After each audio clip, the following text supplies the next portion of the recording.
Master your money. Personal finance workshop on mutual funds on December 7th and 8th. Register now. Hello guys, welcome back to iDream media. ఈరోజు మనతో ఉన్నారు personal finance expert అయిన విజయ్ కర్ణం గారు. Right now market situations అనేవి కరెక్షన్లో ఉన్నాయండి. దానికి సంబంధించిన details అనేది తెలుసుకుందాం. Hi sir.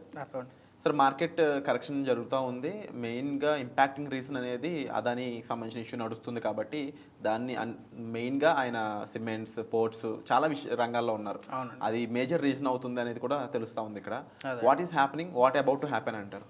అంటే మనం కంప్లీట్గా నేను ఆ కేసు గురించి కాకుండా మనకి మ్యూచువల్ ఫండ్కి ఇంపాక్ట్ ఎంత అవుతుంది అనేది మనం ఆలోచన చేద్దాము. ఇప్పుడు చాలామంది ఇండెక్స్ ఫండ్స్లలో ఇన్వెస్ట్ చేస్తారు, చాలామంది మొమెంటమ్ ఫండ్స్లలో ఇన్వెస్ట్ చేస్తారు. సో బికాస్ ఆఫ్ లాస్ట్ 1-2 ఇయర్స్లో ఉన్న అవేర్నెస్ వల్ల చాలామంది అలా చేస్తున్నారు. Okay, it's not a bad thing. Entry అయ్యే ఇన్వెస్టర్స్కి index funds will be the best opportunity. కానీ ఇండెక్స్ ఫండ్స్ ఎందుకు కొన్ని రీజన్స్లో వర్క్ అవుతాయి, కొన్ని రీజన్స్లో వర్కౌట్ కాదనేది ఇది one of the best example అండి. ఇప్పుడు సపోజ్ మనము ఈ డేటా పాయింట్ తీసుకుంటే అక్టోబర్ 2024లో లాస్ట్ మంత్లో నిఫ్టీ 500 మొమెంటమ్ ఇండెక్స్ ఉంది. దాంట్లో 7.8% ఓన్లీ అదానీకి రిలేటెడ్ స్టాక్స్లోనే ఇన్వెస్ట్ చేస్తారు వాళ్ళు. అంటే ఆ ఇండెక్స్లో ఎక్స్పోజర్ వచ్చేసి 7.8% ఉంది. So it's one of the biggest key factor అనమాట.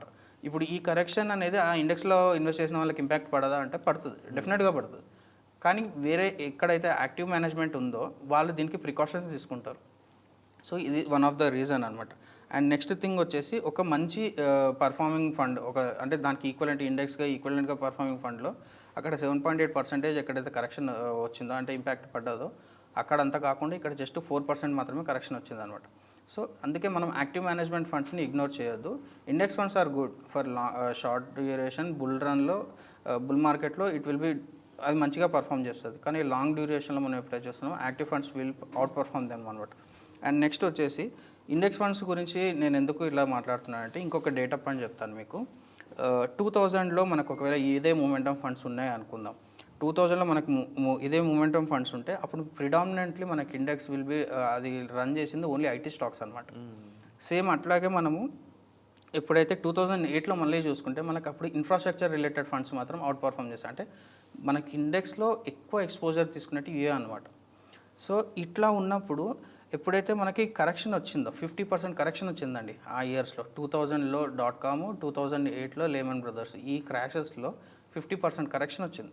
50% కరెక్షన్ వచ్చినప్పుడు ఆ సెక్టార్ స్పెసిఫిక్గా ఉన్నది 80% వరకు కూడా కరెక్షన్ వచ్చినాయి అనమాట. అందుకే నేను ఇండెక్స్ ఫండ్స్కి అంత ప్రిఫరెన్స్ ఇవ్వను అనమాట. సో ఇప్పుడు 50% కరెక్షన్ వచ్చిన దగ్గర మీరు 50% రికవర్ చేయాలంటే జస్ట్ 100%, అంటే బౌన్స్ బ్యాక్ 100% వస్తే మీ 50% నెగిటివ్స్ విల్ బి క్లియర్ అయిపోతాయి. కానీ అదే సెక్టర్ స్పెసిఫిక్ దాంట్లో 80% కరెక్షన్ వచ్చింది. అంటే హైలీ మూమెంటం కానీ, నిఫ్టీ ఐటీ కానీ, వీటిలో నిఫ్టీ బ్యాంక్ కానీ వీటిలలో 80% కరెక్షన్ వచ్చిన ఛాన్సెస్ ఉన్నాయి. 80% కరెక్షన్ వచ్చిన వాటిని బౌన్స్ బ్యాక్ కావాలంటే మీరు అప్రాక్సిమేట్గా 500% ఎక్కువ రిటర్న్స్ తీసుకోగలగాలి. 500% రిటర్న్స్ తీసుకుంటేనే మీకు అక్కడ వచ్చిన నెగిటివ్ కాస్త కాంపెన్సేట్ అవుతుంది. అందుకే ఎప్పుడైనా సరే ఇండెక్స్లలో ఇన్వెస్ట్ చేసేటప్పుడు జాగ్రత్తగా ఉండాలి. అండ్ అడ్వైజ్ తీసుకోవడం will be the best option. Active funds will be the more preferable option అనమాట. అంటే సార్, యాజ్ ఏ రీసెర్చర్గా and as a personal finance ఎక్స్పర్ట్గా, ఈవెన్ మ్యూచువల్ ఫండ్ డిస్ట్రిబ్యూటర్గా కానీ మీరు చూసినట్లయితే ఇవన్నీ కూడా మీరు you work on these things. Exact. But ఒక ఐటీ పర్సన్ ఉన్నారు, they don't work on these things. Pharma employee అంటే ఎవరైతే ఇన్వెస్టర్స్, రిటైలర్స్ ఉన్నారో యాజ్ టీజ్కి ఇదే ఇండస్ట్రీలో లేకపోయి ఉండొచ్చు. కంపల్సరీ వాళ్ళు వీటిని అనలైజ్ చేయకపోతే చాలా నష్టపోతారు. అండ్ మీరు చెప్తుంది రిటర్న్స్ 500%. ఇన్ కేస్ అది మైనస్ అయితే పరిస్థితి ఏంటి? అవునండి, దే లాస్ హోల్ అమౌంట్ అనమాట. అవునండి. ఇలాంటి సిచ్యువేషన్లో హై ఇన్వెస్ట్మెంట్స్ చేసిన వాళ్ళు అయి ఉండొచ్చు. Because IT employees they are investing around 10,000 SIP కూడా ఉన్నారు. అవునండి. అలాంటి వాళ్ళు కానీ 50,000 ఎస్ఐపి చేసే వాళ్ళు కూడా ఉన్నారు. ఇలాంటి పర్సన్స్ చాలా ఎక్కువ నష్టపోయే ఛాన్సెస్ ఉన్నాయి. కాబట్టి వాళ్ళు మిమ్మల్ని కన్సల్ట్ అయినట్లయితే ఎలాంటి సజెషన్స్ మీరు వాళ్ళకి ఇస్తారు? డెఫినెట్గా అండి, మనం ఇంతకుముందు వీడియోలో మాట్లాడుకున్నట్లు అందరికీ ఒకటే సెట్ కాదు. వాళ్ళ రిస్క్ అప్టైట్, వాళ్ళ రిక్వైర్మెంట్స్. ఇప్పుడు సపోజ్ ఒక పర్సన్కి 1-2 ఇయర్స్లోనే రిక్వైర్మెంట్ ఉంది అంటే వాళ్ళకి ఎస్ఐపిస్ అంత పెద్దగా వర్కౌట్ కావు. SIPs will not work for them. కానీ లంసమ్స్లో వాళ్ళకి వర్కౌట్ అవుతుంది. లంసమ్స్లో అది కూడా డ్యూరేషన్ ఎక్కువ ఉంది, ఎస్టీపీ తీసుకోవాలి, లేదు అంటే లంసమ్ కన్జర్వేటివ్ ఫండ్స్ తీసుకోవాల్సి వస్తుంది. Okay. So it depends on funds, depends on their requirement అంట. అండ్ మోర్ ఓవర్ ఎస్ఐపిస్లో కూడా మనము ఏ ఫండ్లో ఎస్ఐపి చేస్తున్నాం అనేది కూడా కరెక్ట్గా చూసుకోవాలి. ఎందుకంటే కొంతమంది అండర్ పర్ఫార్మెన్స్ ఫండ్లో కూడా ఎస్ఐపిస్ చేస్తున్నారు. ఈవెన్ దో వాళ్ళు అక్యూములేట్ చేసుకున్న యూనిట్స్ ఎక్కువ ఉన్నా కానీ లాంగ్ రన్లో అది పర్ఫార్మెన్స్ చేయలేదు అని అంటే ఇట్ విల్ బీ లైక్ అంటే వాళ్ళు ఎన్ని రోజులు చేసిన కాంపౌండింగ్, వాళ్ళు ఎన్ని రోజులు చేసిన ఏమంటారు వాళ్ళు చేసిన సాక్రిఫైసెస్ కానీ దానికి వర్త్ ఉండదు అనమాట. సో మనం ఏం చెప్తాము అంటే రీబ్యాలెన్సింగ్ కూడా చేసుకోవాలి మనం. ఎవ్రీ 2 to 3 years మీరు ఇంతవరకు ఇన్వెస్ట్మెంట్ చేస్తున్నారు, లేకపోతే ఆల్రెడీ ఇన్వెస్ట్ చేసిన వాళ్ళు ఉంటారు. ఇప్పుడు మనం చూస్తున్న వ్యూవర్స్లో కూడా చాలామంది ఆల్రెడీ ఇన్వెస్ట్ చేసిన వాళ్ళు ఉంటారు. వాళ్ళ పోర్ట్ఫోలియో రీబ్యాలెన్స్ చేసుకోవడం కొంచెం ఇబ్బంది.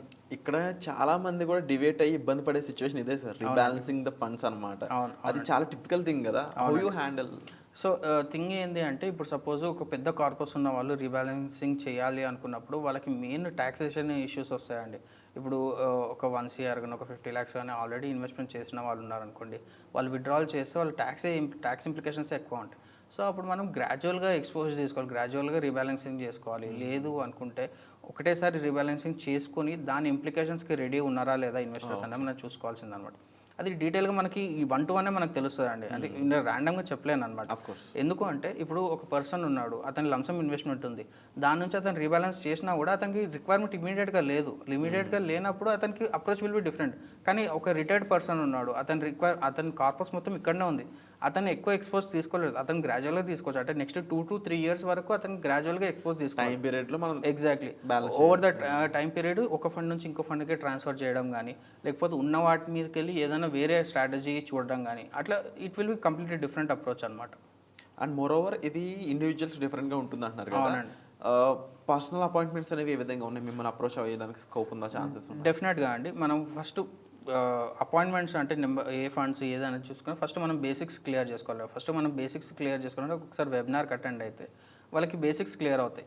వన్స్ వాళ్ళు మైండ్ సెట్ క్లియర్ అయిపోయి మ్యూచువల్ ఫండ్స్కి when they are get ready, already investment ఉన్న వాళ్ళు కూడా they should definitely get in to the course. ఎందుకు అంటే ఒకసారి మనకి టెక్నికల్స్ కానీ దానికి ఉన్న బ్యాక్గ్రౌండ్ మనం తెలుసుకున్నాం అనుకోండి, మనకి 100%లో 50% డౌట్స్ అక్కడే క్లియర్ అయిపోతాయి. అప్పుడు తర్వాత మనం అడ్వైస్ ఇచ్చామనుకోండి, it will be perfect fit అనమాట వాళ్ళకి. సో లాంగ్ రన్లో వాళ్ళకి వేరే ఎక్కడ రిక్వైర్మెంట్ అవసరం పడి, ఫర్ సపోజ్ ఒక చిన్న ఎగ్జాంపుల్ చెప్తానండి. ప్రైజ్ కోర్స్ వెబినార్ అనేది పక్కకు పెట్టేస్తే ఇప్పుడు ఒక చిన్న మిస్టేక్ చేశాడు, ఒక 1 lakh ఇన్వెస్ట్మెంట్ అనేది ఒక చిన్న మిస్టేక్ చేశాడు. ఆ మిస్టేక్ మీద అతను ఒక 5,000 లాస్ బుక్ చేసుకున్నాడు అనుకున్నాం, 5,000 లాస్లో నెగిటివ్ తీసుకున్నాడు.